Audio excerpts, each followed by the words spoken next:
Hi everyone, thank you so much for joining me. Today I wanted to show you how to make this really neat easel card. And the stamp set and die cuts that I'm using are from my monthly hero January 2019 set. So let's get started. You're going to need 11.5 by 4 1/4 cardstock that is scored at 2 3/4 and 5 1/2, and we're going to put on the side just for 1 second. And also I already pre-cut the easel parts, and I'm going to use 2 of them because I want to make sure that when the card is standing up, the back of it is also nice and finished. Okay, so we're going to need 2 of those, and also a black piece of cardstock that is 3 1/4 by 4 1/4, and I already pre-embossed it. I embossed it with the greeting. I embossed it in white, but you can also stamp it with the pigment ink. That will work as well. So let's get started with the sponging. And the colors that I'm using today are Vintage Photo for the frame, and for the background I'm going to use the combination of Vintage Photo and Peel Paint. So I'm just going to start dabbing, and I really do like this distress look of the frame. I like that it's not even. Sometimes, you go for the even look when you're sponging. In this case, I think that it is much nicer when it's uneven. So you're just gonna go and do some dabbing. You see that I'm getting, I'm getting different colors here, different blotches, and that's fine. I think that works great. Now you're going to sponge both of them, both pieces, and the reason being is we are going to take the black cardstock that already has the greeting on it, and we're going to place it in between both of these frames, and you're going to glue it.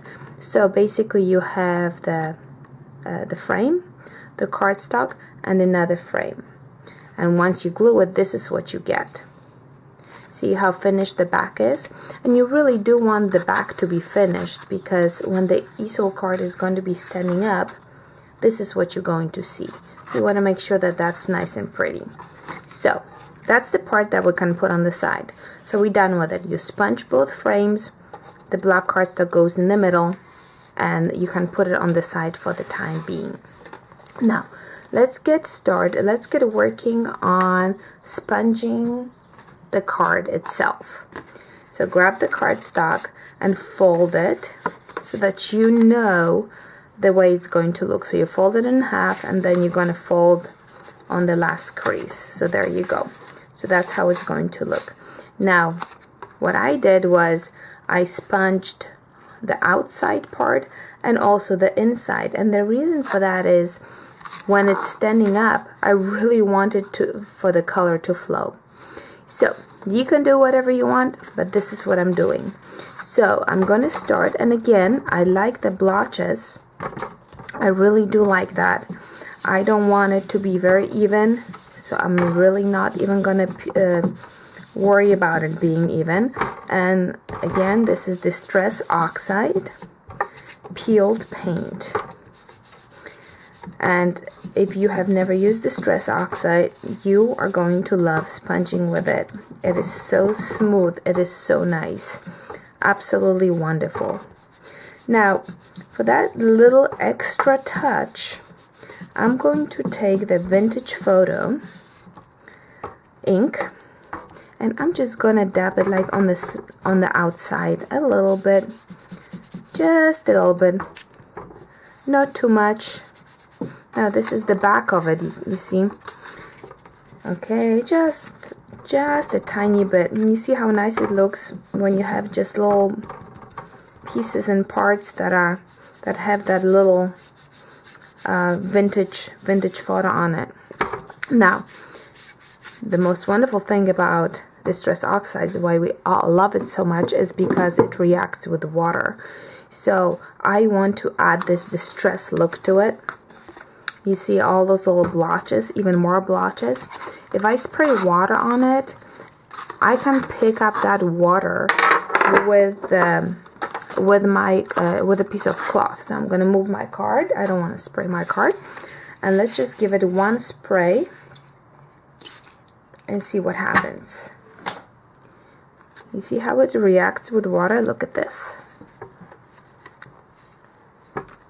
You see all those little spots that are coming up? I want one more. Like here, there are bigger spots. And I can just pick it up. Now, let's say that you really don't like the big spot. You can always go over it with ink, and you can give a nice spray again. So it's very forgiving. Now, the cardstock that I'm using is the mixed media, and that's probably what you want to use, unless you want to use the water paper. And that works best. So I would do the same thing for this, and also for the inside. And I already did that here. So you have the outside and you have inside done. So now we are actually ready to start semi-assembling it. Now I'm going to attach this to the outside. You want to make sure that the card looks nice when it's flat, because that's how the recipient is going to get it. And then they're going to stand it up. So I'm going to pop it out with double-sided tape. And I'm going to put it in the back of it, but you need to make sure that you don't put it too high. You want double-sided tape in the bottom part of the easel. So let's do that.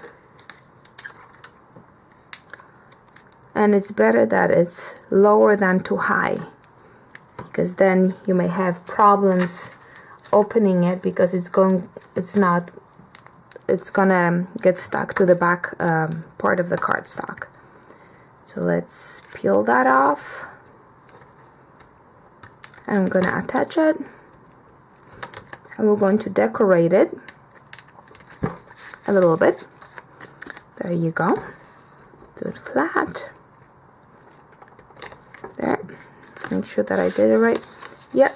Okay, so now we're good. Now it's popped out, it's beautiful. Now we can start decorating, and you know the little pieces, the extra pieces that I pre-cut and pre-colored, I use them so much. So I'm going to take some balloons and I'm going to attach them here, and also the flowers on the outside. I actually put double foam on those, because the easel is already popped up. So I wanted to pop it up even more. So let's do that. And we're going to attach the flowers. I'm sorry, not the flowers, the balloons. And I'm also going to pop it out, the balloons themselves. Sorry, I'm just grabbing the foam tape. Attach it here, and let's see how the outside is going to look, and that's going to be our finished outside. Now there you go, and that's how the outside is going to look. That's when they get the card, that's what you're going to see. Now in my original card, I decorated the bottom of the inside, and then I stamped and cut out with a hand punch the greeting, and I popped it out so that it gets stuck and it's not moving. So that's our little stop. Now this time around, I'm going to leave this spot open. I'm not going to put any flowers, because I want to have more space for the greeting. But I grabbed some of the foam, and it's the foam you grab from the store, and some of them come with the adhesive in the back. This one does come with adhesive, so I have used the adhesive in the back, and I run a die cut that says Celebrate on it, and I cut out 2 pieces of the Celebrate die cut, and I put it together. So now this is like really thick. So this is really thick. It does have adhesive in the back, but I'm going to add glue to it anyways. Now it's time for you to decide how much do you want to pop out. Do you want the greeting to be here and you want the card to be just standing up like that? Do you want like this? Do you want it all the way? I usually go like 2/3 of the way so that you have the greeting and then you have space to write your message. So let's just grab the foam, the double actually foam cutout. I don't know if the adhesive on the foam would be enough. That's why I'm just adding a little bit of glue to it. You may not need that. And let's see how that's going to work out. Okay, like I said, I like to do it a little bit further back, maybe here. And we're going to put celebrate. Oh my goodness, I messed up a little bit. Alright, I got glue in a few places, but that's okay. It's okay. Alright. And it seems to be sticking just fine. And it provides a wonderful stop.